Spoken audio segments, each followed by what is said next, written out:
बिस्मिल्लाहिर्रहमानिर्रहीम। आप देख रहे हैं राशिद अली 92 चैनल।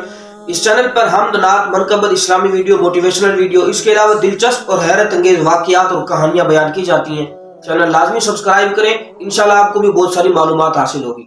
आज हम बात करेंगे एक खूबसूरत टॉपिक पर, एक खूबसूरत मौजू पर कि हजरत इब्राहीम अलैहिस्सलाम को जब आग में डाला गया, आप अलैहिस्सलाम आग से हिफाजत के साथ निकल आए, सलामती के साथ निकल आए। फिर उसके बाद निमरूद से आपका मुनाजरा हुआ। फिर आप अलैहिस्सलाम अपने घर गए और अपनी ज़ौजा हजरत सारा रज़ियल्लाहु ताला अन्हा आपसे कहा कि हम इराक से शाम की तरफ हिजरत कर रहे हैं। हिजरत की तैयारी शुरू हो गई। हजरत इब्राहीम अलैहिस्सलाम की जब तैयारी मुकम्मल हो गई तो हजरत इब्राहीम अलैहिस्सलाम ने इराक से शाम की तरफ जब हिजरत फरमाई तो मिस्र के रास्ते से हिजरत फरमाई, यानी मिस्र से गुजरते हुए आप अलैहिस्सलाम शाम में दाखिल हुए। मिस्र का रास्ता आप अलैहिस्सलाम ने इख्तियार फरमाया। उस वक्त मिस्र का जो बादशाह था, मिस्र का जो हुक्मरान था, वो बड़ा जालिम और जाबिर था। उसका ये दस्तूर था, उसका ये तरीका था कि कोई खूबसूरत औरत, हसीन और जमील औरत सफर करती हुई अगर उसकी सल्तनत के दरमियान से गुजरती तो वो उस औरत को अपने पास बुलाता। अगर उस औरत का कोई शोहर होता तो बादशाह उस शोहर को कहता कि अपनी औरत को तलाक दे, तलाक देकर इसको मेरे पास भेज दे। और फिर बादशाह, ये जालिम और जाबिर किप्ती बादशाह, उस खूबसूरत औरत से बदकारी का काम किया करता था। अगर वो शोहर अपनी औरत को तलाक ना देता तो ये बादशाह उसको कत्ल करवा देता था। लेकिन अगर कोई बहन और भाई उसकी सल्तनत से गुजरते तो ये बादशाह उस भाई से बहन को नहीं छीनता था। हजरत इब्राहीम अलैहिस्सलाम का भी उसी सल्तनत के दरमियान से गुजर हुआ। आप अलैहिस्सलाम के साथ हजरत सारा रज़ियल्लाहु ताला अन्हा थी। हजरत सारा बहुत खूबसूरत और हसीन जमील खातून थी। जब आप अलैहिस्सलाम मिस्र की सल्तनत में दाखिल हुए तो उस बादशाह के जो खादिम थे, जो नौकर चाकर थे, उन्होंने बादशाह को जाकर खबर दी कि एक इब्राहीम नामी शख्स है, उसके साथ एक खूबसूरत हसीन और जमील औरत है।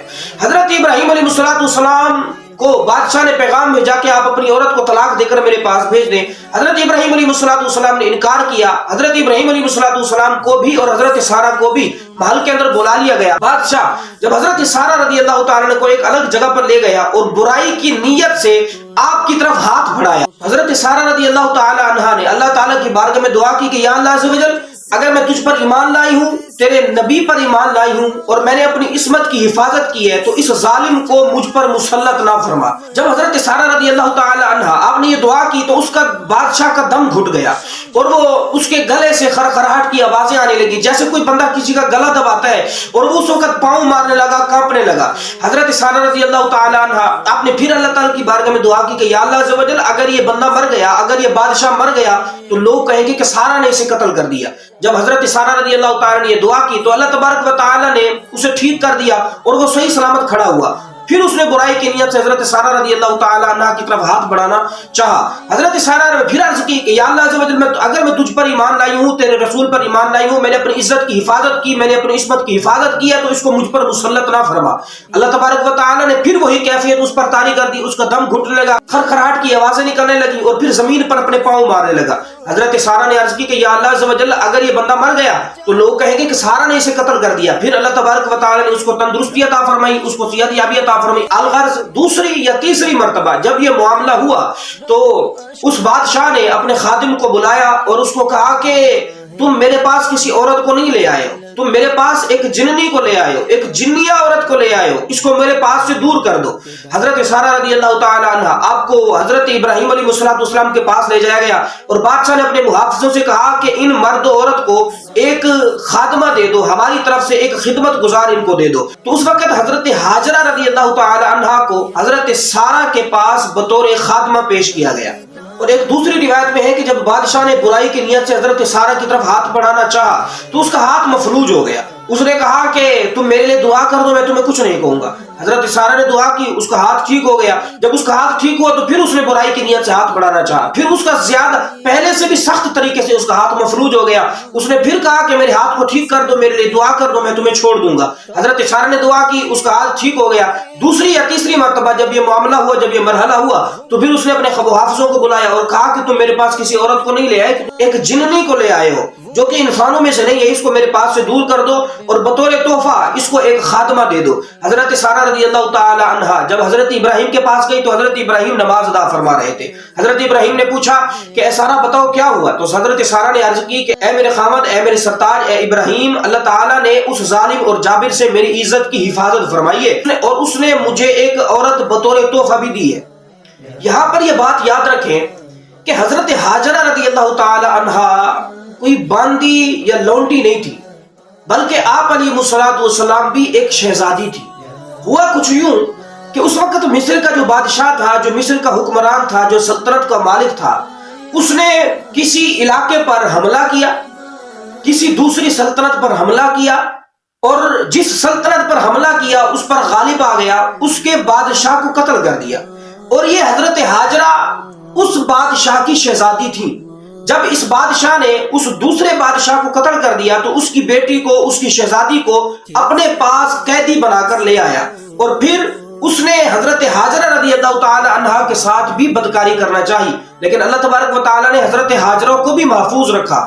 اس وجہ سے محفوظ رکھا کہ حضرت سارہ رضی اللہ تعالی عنہا کے بطن اطہر سے حضرت اسحاق کی ولادت ہونی تھی جو کہ اللہ کے نبی، اور حضرت ہاجرہ کے بطن اطہر سے بھی حضرت اسماعیل کی ولادت ہونی تھی جو کہ اللہ کے نبی ہیں، اور حضرت اسماعیل علیہ الصلوۃ والسلام کی اولاد ہی سے نبی کریم صلی اللہ تعالی علیہ وآلہ وسلم ہیں. اور اس وقت یہودیوں اور عیسائیوں اور نصرانیوں نے اپنی کتابوں میں یہ لکھا ہے کہ حضرت ہاجرہ جو ہے ایک باندی تھی، اور اس وجہ سے وہ حضور علیہ الصلوۃ والسلام کے پاکیزہ نسب پر طعن کرتے ہیں.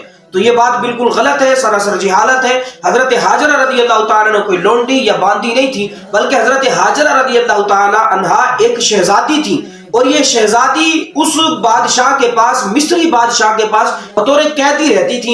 جب حضرت سارہ اور بادشاہ کا معاملہ ہوا تو اس بادشاہ نے حضرت ہاجرہ کو حضرت سارہ کے لیے بطور تحفہ پیش کیا، اور پھر حضرت ابراہیم علیہ السلام حضرت سارہ اور حضرت ہاجرہ رضی اللہ تعالی عنہا ان دونوں خاتونوں کو لے کر ملک شام کی طرف، ملک شام کے اندر داخل ہوئے. جب حضرت ابراہیم علیہ السلام ارض مقدس ملک شام میں داخل ہوئے تو آپ علیہ السلام کی کوئی اولاد نہ تھی. تو اللہ تبارک و تعالیٰ کی بارگاہ میں دعا کی کہ اے اللہ عز و جل مجھے پاکیزہ اور فرما بردار اولاد عطا فرما جو تیری فرما برداری اور جو تیری اطاعت کرے. تو اللہ تبارک و تعالیٰ نے آپ کو ایک متقی، بردبار، خوبصورت لڑکے کی بشارت دی. فرمایا کہ فبشرناہ بغلام حلیم، ہم نے آپ کو ایک خوبصورت لڑکے کی خوشخبری سنائی. حضرت سارہ رضی اللہ تعالیٰ عنہ کے بانجھ ہونے کی وجہ سے ان کی کوئی اولاد نہ ہوئی، اور حضرت سارہ کی جو خادمہ تھی حضرت ہاجرہ، حضرت سارہ نے ان کو حضرت ابراہیم کے لیے بطور تحفہ پیش کیا اور کہا کہ مجھ سے تو کوئی اولاد نہیں ہوئی، ہو سکتا ہے کہ اللہ تبارک و تعالی ہاجرہ سے تمہیں کوئی اولاد عطا فرما دے. حضرت ہاجرہ سے پھر حضرت ابراہیم نے نکاح فرمایا، اور پھر وہاں سے حضرت اسماعیل علیہ السلام کی ولادت ہوئی. حضرت ابراہیم کی حضرت سارہ سے کوئی اولاد نہیں تھی، اور حضرت ہاجرہ سے اسماعیل کی ولادت ہو گئی. تو حضرت ابراہیم کی قرابت اور انسیت حضرت ہاجرہ کی طرف کچھ زیادہ ہونے لگی. تو حضرت سارہ نے عرض کی کہ اے ابراہیم، ہاجرہ کو اور اس کے بچے اسماعیل کو مجھ سے دور کر دو. پھر بحکم الہی حضرت ابراہیم علیہ السلام حضرت ہاجرہ اور ان کے فرزند حضرت اسماعیل علیہ السلام کو ملک شام سے اس جگہ پر لے آئے جہاں پر اب خانہ کعبہ بنا ہوا ہے، جہاں پہ اب مکہ مکرمہ ہے اور خانہ کعبہ کی تعمیر ہے. حضرت ابراہیم علیہ السلام نے یہیں اپنی زوجہ حضرت سارہ اور اپنے فرزند حضرت اسماعیل علیہ السلام کو چھوڑا. یہاں پر اس وقت نہ کوئی پانی کا انتظام تھا، نہ کوئی انسان رہتا تھا، نہ کوئی لوگ یہاں سے گزرتے تھے. ایک ویران جگہ تھی، پہاڑی تھی، رات کو اندھیرا اور دن کو تپتی دھوپ کے علاوہ یہاں پر کچھ نہیں ہوتا تھا. حضرت ابراہیم علیہ السلام کو جب حکم ہوا کہ حضرت ہاجرہ کو اس وادی کے اندر چھوڑے اور اپنے اکلوتے فرزند کو بھی اس وادی کے اندر چھوڑے، حضرت ابراہیم علیہ السلام اس بات پر تیار ہو گئے.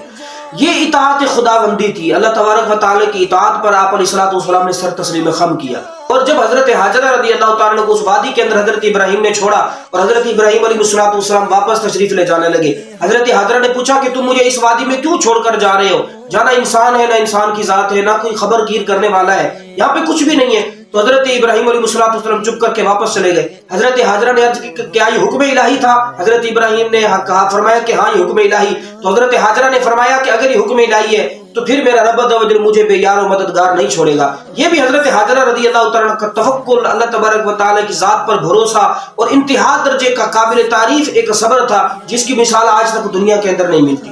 ایک ایسی جگہ پر چھوڑنا جہاں پہ صرف اور صرف चिलचिलाती धूप और रात को अंधेरा होता है। इसके अलावा वहां पर कुछ भी नहीं है, न खाने पीने का सामान है, न पानी का इंतजाम है और न सर्दी गर्मी से बचने के लिए कुछ आलात है। सिर्फ और सिर्फ पहाड़ है और धूप है, कोई इंसान नहीं है। हजरत हाजरा और हजरत इस्माइल अलैहिस्सलाम को वहां पर छोड़कर हजरत इब्राहिम अलैहिस्सलाम वापस तशरीफ ले गए। ये हजरत हाजरा रदियल्लाहु ताला अन्हा का अल्लाह ताला की जात पर भरोसा, अल्लाह की जात पर तवक्कुल, एतमाद और आपका आला दर्जे का सब्र था। हमें भी अल्लाह ताला अपनी जात पर तवक्कुल करने, भरोसा करने और सब्र करने की तौफीक अता फरमाए।